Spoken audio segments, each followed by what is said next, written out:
আসসালামু আলাইকুম ভাবি। তুমি এইখানে কেন আসছো? হ্যাঁ ভাবি, আপনাদেরকে না জানিয়ে হঠাৎ চলে আসলাম। কেন ভাবি, আপনি খুশি হননি?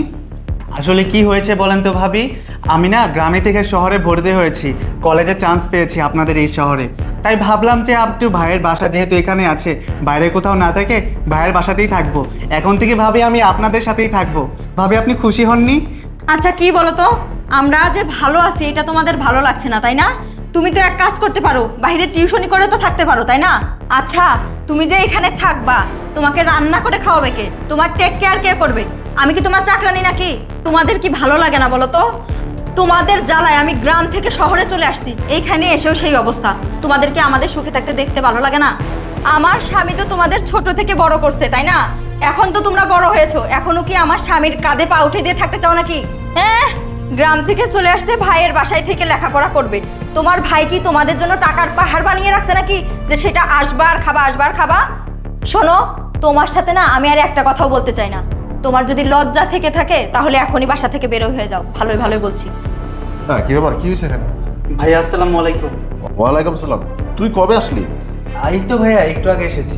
দেখো, তোমার ভাই গ্রাম থেকে আসছে, শহরে নাকি ভর্তি হয়েছে, এখন বলতেছে আমাদের বাসায় থেকে নাকি সে লেখাপড়া করবে।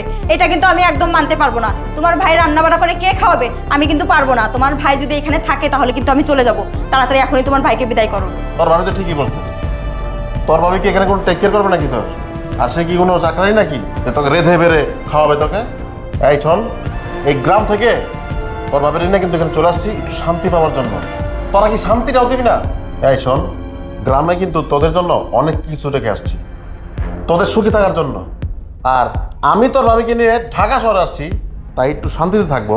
তোরা কি সেইটা দিবি না? তুই তো পারতি বাইরে কোথাও থেকে লেখাপড়া করতে। আরে বেটা, টিউশনে করে তো টাকা পয়সা ইনকাম করা যায়, ওইখানে তুই সব কিছু করতে পারতি। আমার এখানে কি? ও, বুঝতে পারছি, আমরা তো এখানে সুখী আছি, সেটা তোদের না সহ্য হচ্ছে না, তাই না? শোনো, তোমার ভাইয়ের আর একটা কথা আমি শুনতে চাই না। এখনই তোমার ভাইকে এখান থেকে বের করে দাও। আর যদি না দাও তাহলে কিন্তু আমি এখনই চলে যাবো আমার বাবার বাড়ি। আরে না না, তুমি কেন বের হবা? তুমি যা বলছো সব সত্য কথা বলছো। বের হতে হলে ও বের হবে। এই তুই বের হ, বের হ। হ্যাঁ দাঁড়া, ওয়েট। আরে তুমি আমার লাগেজ কেন আনছো? তুমি কি পাগল হয়ে গেছো? হ্যাঁ, তোমার লাগিস। বের হও। ও বের হবে না, তুমি বের হও। নাও। মানে তুমি এসব কি বলছো? আমি কেন বের হব? আমার আদরের ছোট ভাই আমার বাড়িতে এসছে, আমার বাড়িতে থেকে পড়াশোনা করবে, বাধা দেওয়ার তুই কে রে? এই, তোদের মতো মেয়েদের জন্য না ভাই ভাই সম্পর্ক নষ্ট হয়ে যায়, ভাইয়ের প্রতি ভাইয়ের ভালোবাসা নষ্ট হয়ে যায়। তোরা কি মনে করস? হ্যাঁ শোন, তোর মতো বউ আমার দরকার নাই। যেখানে আমার ভাইয়ের প্রতি ভাইয়ের ভালোবাসা নষ্ট হয়ে যাচ্ছে, তোদের মতো মেয়েদের জন্য ভালোবাসা ফাটল ধরছে, দরকার নাই। তোর মতো বউ আমি রাখবো না, এখন বের হয়ে যা। না ভাইয়া, তুমি এসব কি বলছো? তুমি ভাবিকে বের করে দিবে এই সামান্য একটা কারণে? দেখো, আমি প্রথম তোমাকে ভুল বুঝেছিলাম। আমি ভেবেছিলাম হয়তো তুমি পর হয়ে গেছো, কিন্তু না, তুমি ছোটবেলা থেকে যেভাবে আমাকে মানুষ করেছো সেরকমই আছো। আমি তোমার শিক্ষায় শিক্ষিত হয়েছি ভাইয়া। আমি আর চোখের সামনে আমার ভাবি বেরিয়ে যাবে, সেটা আমি কি করে সহ্য করবো ভাইয়া? তুমি ভাবিকে ক্ষমা করে দাও না। এটা তো ছোটোখাটো বিষয়, এটা ছোট একটা মিস্টেক হয়ে গেছে। তুমি ভাবিকে ক্ষমা করে দাও না ভাইয়া। না, আমি ক্ষমা করতে পারবো না। এই দেখ, দেখছিস ভাইটা কিন্তু আমার, তোর না। তোকে কতটুকু সম্মান করলো দেখ।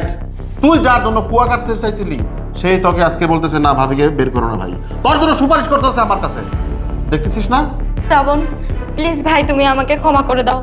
আমি আসলে না বুঝে তোমার সাথে এরকম কথা বলে ফেলেছি। প্লিজ তুমি আমাকে ক্ষমা করে দাও। তুমিও আমাকে ক্ষমা করে দাও। আমি আসলে বুঝতে পারিনি। তুমি আমাকে ক্ষমা করে দাও প্লিজ। আমি এরকম কাজ আর কোনোদিনও করবো না। হ্যাঁ ভাইয়া, তুমি ভাবিকে ক্ষমা করে দাও না। দেখো না, ভাবি তার নিজের ভুলটা বুঝতে পেরেছে। তুমি ক্ষমা করে দাও না ভাইয়া। দেখ, তোকে আমি ক্ষমা করতাম না, শুধু আমার ভাইয়ের দিকে তাকিয়ে তোকে আমি ক্ষমা করলাম। আর শোন, যতদিন বাড়িতে থাকবি ততদিন আমার ভাই ভাইয়ের মধ্যে কোনো দ্বন্দ্ব লাগানোর চেষ্টা করবি না, এটা যেন মনে থাকে। মনে থাকবে তো? ঠিক আছে, যা